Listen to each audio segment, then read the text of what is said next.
ലൈംഗിക അതിക്രമ കേസിന് പിന്നാലെ ഫേസ്ബുക്ക് പോസ്റ്റുമായി KSU കണ്ണൂർ ജില്ലാ അധ്യക്ഷൻ MC അതുൽ. സൗഹൃദത്തെ തെറ്റായി വ്യാഖ്യാനിച്ചെന്നും വീണ ജോർജിനെ കരിങ്കൊടി കാണിച്ചതിന് പിന്നാലെ തന്നെ വേട്ടയാടുന്നതാണ് ഇതെന്നും ഫേസ്ബുക്ക് പോസ്റ്റിലൂടെ അതുൽ പറയുന്നു. കേസിൽ പ്രതികരണവുമായി അതുൽ രംഗത്തെത്തിയത് സൗഹൃദവും പ്രണയവും ഉണ്ടായിരുന്ന സമയത്ത് പരസ്പരം ചെയ്ത സഹായങ്ങളും ഇടപെടലുകളും മറ്റു രീതിയിൽ വ്യാഖ്യാനിച്ച് മുന്നോട്ടു പോകുന്നത് ശരിയാണോ എന്നത് കാലം തെളിയിക്കുമെന്നാണ് അതുൽ ഫേസ്ബുക്കിൽ എഴുതിയത്. ലൈംഗിക ഉദ്ദേശത്തോടെ ശരീരത്തിൽ സ്പർശിച്ചുവെന്ന യുവതിയുടെ പരാതിയിൽ കണ്ണൂർ വനിതാ പോലീസ് സ്റ്റേഷനിലാണ് അതുലിനെതിരെ കേസ്. വീണ ജോർജിനെ കരിങ്കൊടി കാണിച്ചതിനു ശേഷം മുതൽ പലവിധത്തിൽ ഭീഷണികളും വേട്ടയാടലുകളും നേരിടുകയാണ്.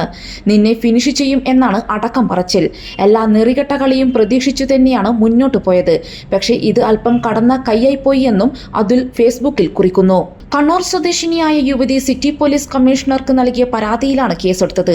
2018 മുതൽ അതുലുമായി സൗഹൃദമുണ്ടെന്നും 2026 ഒരു യാത്രക്കിടെയാണ് തനിക്കെതിരെ ലൈംഗിക അതിക്രമം ഉണ്ടായതെന്നും KSU പ്രവർത്തക കൂടിയായ യുവതി പറയുന്നു.